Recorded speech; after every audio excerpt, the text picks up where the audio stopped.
Hello friends, good morning. देखिए हम लोग जो हैं अभी तक गॉस लॉ में पढ़ चुके हैं।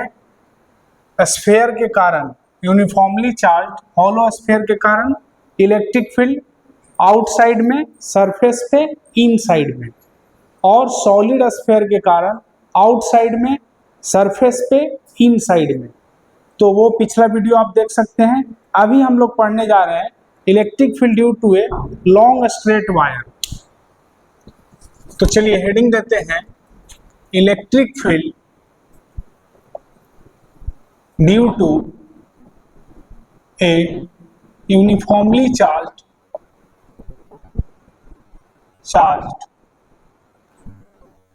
Long straight wire.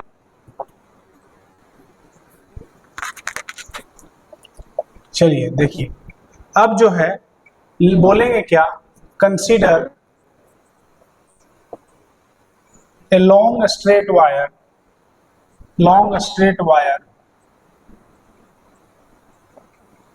having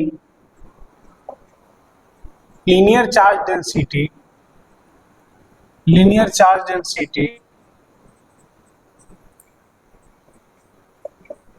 lambda। ठीक है। अब we have to find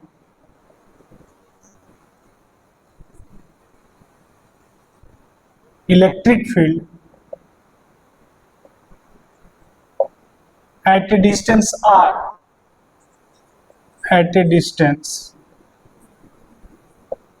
r from this straight wire। ठीक है। चलिए देखिए, अब जो है एक वायर ले लेते हैं। वायर पे लीनियर चार्ज डेंसिटी लैम्डा है, तो ये यूनिफॉर्मली चार्ज है। तो गॉस लॉ के हेल्प से हमको जो है आर डिस्टेंस पे इलेक्ट्रिक फील्ड निकालना है। तो कैसे बनाएं? तो देखिए, पहले जो है इसको हमको पूरी तरह से क्लोज करना पड़ेगा। क्यों ऐसा? तो गॉस लॉ जो है वो क्लोज सरफेस, हम लोग गॉसियन सरफेस इमेजिन करते हैं, यानी इसको पूरी तरह से बंद करना है। तो कैसे बंद करेंगे?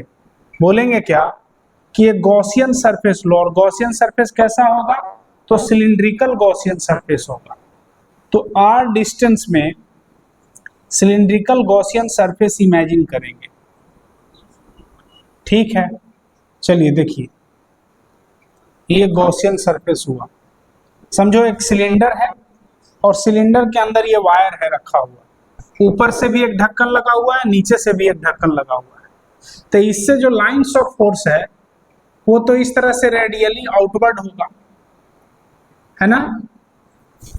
तो इलेक्ट्रिक फील्ड का जो डायरेक्शन है वो इस तरह से रेडियली आउटवर्ड है।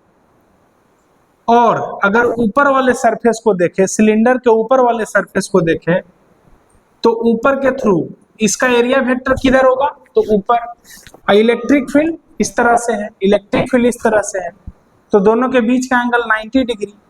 तो E dot A A cos 90, तो जीरो हो जाएगा, फ्लक्स जीरो हो जाएगा।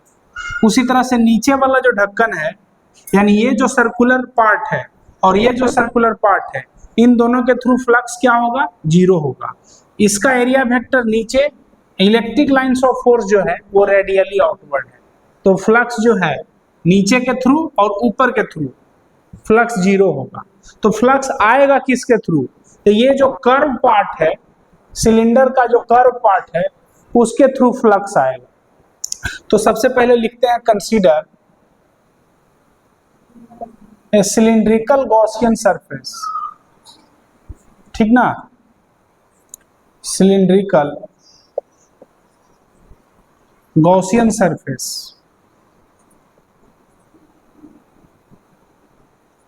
ठीक है। Of radius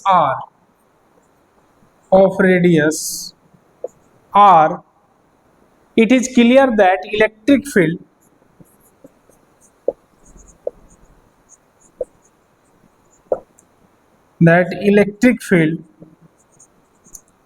is directed radially outward direction, radially outward direction.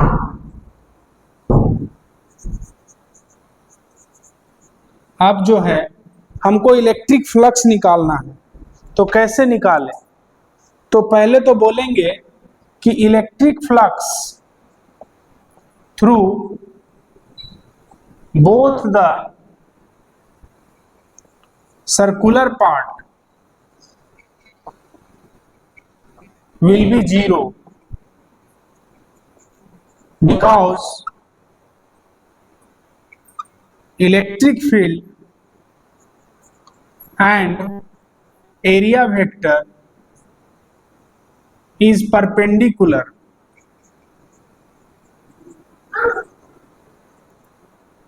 ठीक है, तो देखिए अब जो है इतना तो बात समझ में आ गया।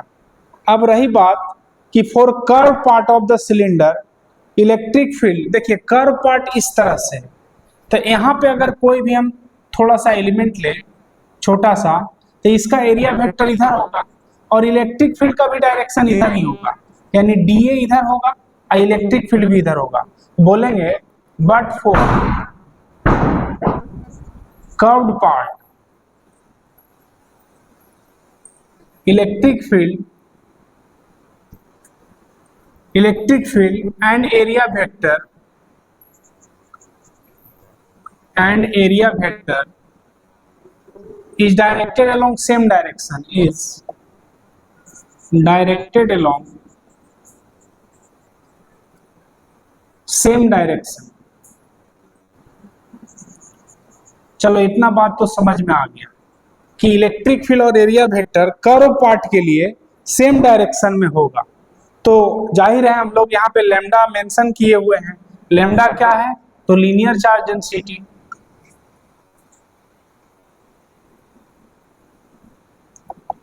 तो हम लोग काम करेंगे गॉस लॉ से, तो पहले इतना लिखिए फिर आगे बात करते हैं।